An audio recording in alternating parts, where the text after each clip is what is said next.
Yeah, I think the getting allies is super interesting and I think is really effective as well. If someone is your craft inclined or believes in what you're doing, it's way easier to sort of get them into the room and to add to the conversation where you don't feel like you're that solo person fighting for this feature or fighting for this item on the roadmap, but there's other people that you've spoken to before prepare for this huge meeting that you're about to have with the CEO or Yeah. co-founder in the room. And that definitely has helped me, which is like, let's prepare for this meeting as a micro team into the larger team, right? And then we can kind of strategize and see what are the trade-offs that we should make.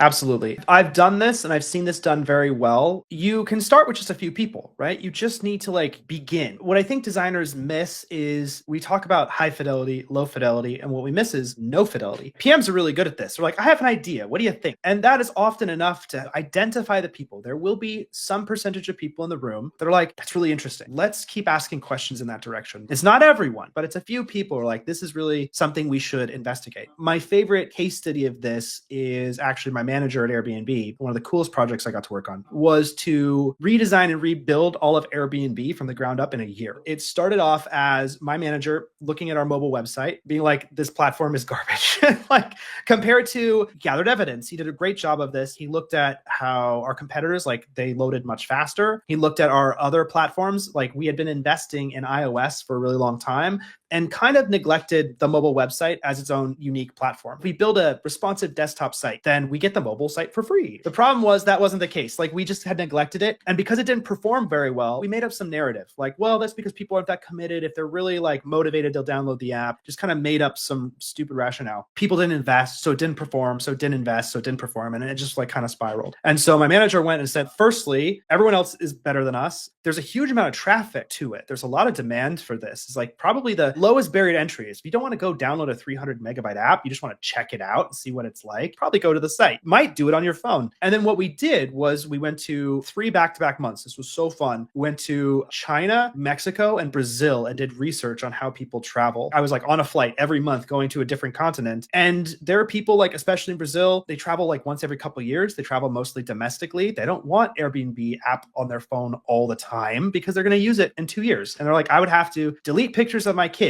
to put your app on my phone. So there was like a real need to have this be its own platform. And he gathered this evidence and got a PM interested, got an engineering manager interested, and kind of got them, assembled a little bit, got a little bit of groundswell, took this to Brian Chesky and said, look, this should be something we fund because of all these reasons. We look worse than competitors. It's underperforming. The conversion rate sucks, even compared to our own platforms. Just look at the experience. It's terrible. And we have talked to people and we have looked at the data. Like we know this is something we should invest in. And so Brian said, cool, build a Tiger team. I was one of 4 designers on this team and there were 8 engineers and 1 PM. And we got to own the entire mobile website platform end to end and work with all these different teams, blow the whole thing up and start over. What was cool then is because no one else was in the position to do this in the whole company. Effectively, we redesigned all of Airbnb and rebuilt it. And then we had the most modern, sexy version of Airbnb. And then every other platform followed what we had built. And we worked with all the teams to create parity then. So it's kind of how like 4 of us redesigned all of Airbnb. It sounds like a boot camp exercise, right? But it started with gathering some evidence, getting a few people, taking it to a few stakeholders, be like, look what we're seeing. This is really interesting. There's something here that's really going to be better for our users and really going to be better for our business. And the business implications of that, especially before the IPO, were really huge. So that's a good example of kind of building that groundswell and starting small,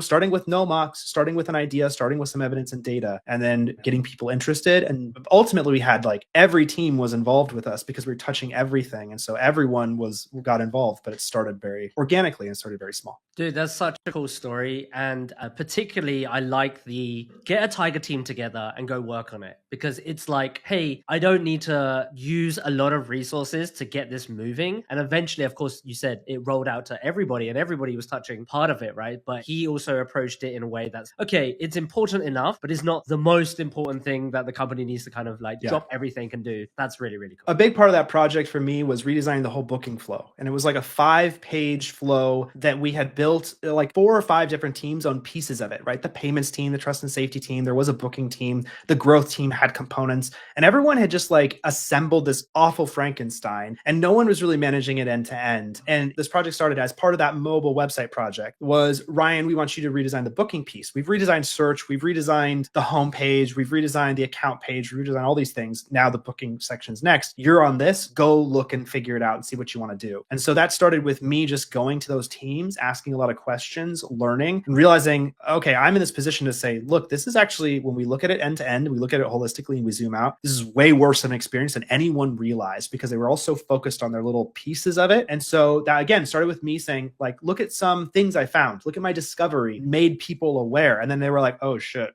we should do something. And then I started saying, here's some principles I think we should embrace. Here's some very, very low fidelity ideas just to get people on board. And it went through multiple permutations. And where we landed was, I really pushed hard for this, was we went from like a 5-step process to a single tap. Just said like, there's content that doesn't need to be here. Some of this is redundant. It just doesn't belong. I had to negotiate with a ton of different teams. They'd be like, I know that button means a lot to you, but we don't need it to be here. It should be somewhere else. And it took a long time. But it's another good example of like starting small and saying, what do you guys think about these ideas? What do you think about this? What do you think about these principles? What do you think about these really low fidelity concepts? And trying to engage people very actively, make them active participants in the process, show them what you're thinking and just go with it. Like, I'm seeing this. Are you guys seeing the same thing? I think there's something here. What do you all think? And people are like, yeah, there is. Now I've got some of that buy-in. I've got some of that momentum, and I can take those people. They will have their own ideas. They will have concerns. They will have pushback. Great. I'm going to take those ideas. We're going to bake them into the process. We're going to take that pushback. We're going to neutralize it. We're going to figure out how to reshape something or move something or descope something to reduce their concerns. And then you take it to a larger group and you do the same process again. And every time you take it to a bigger group, they've got new ideas and new concerns, and you bake in the good ideas and you neutralize the concerns. And then by the time we actually got it up in front of Brian, it had been really well assembled. We still had a lot of questions. We still hadn't finished everything, but there was a lot of really smart thinking that had gone into it from a lot of different people, that getting him to greenlight that went really smoothly because we had done our due diligence and a lot of people were excited and participated.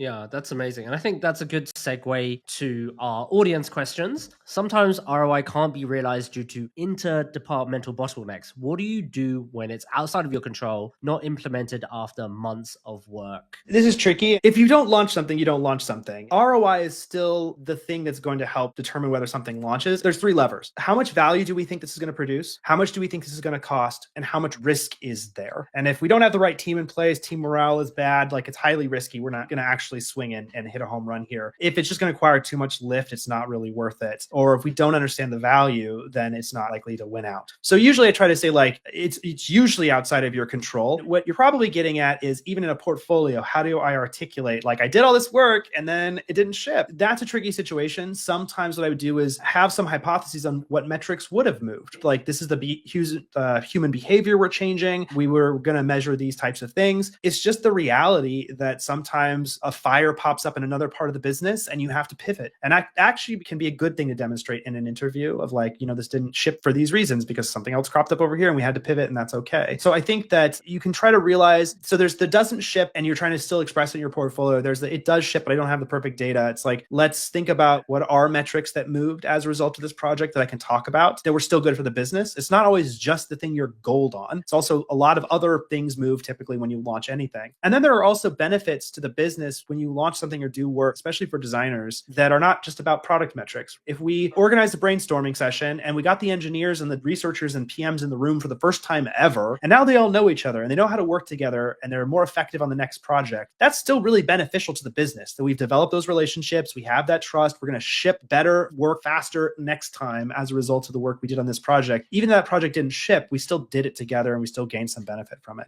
Nice. So we have someone from your course about a month ago. Ooh, anonymous student. Yeah, anonymous alumni. I love it. Right? Yeah, exactly. Mysterious. My question is, how would you articulate the value of teams that are deemed enablement teams and enable others to do things better? Yeah, this is where you have to get away from...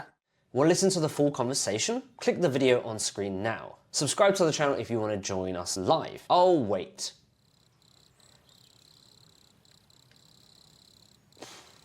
Okay, fine, you don't have to join us for the live stream, but if you like stuff like this, then click that subscribe button. I'll see you on the inside. Bye!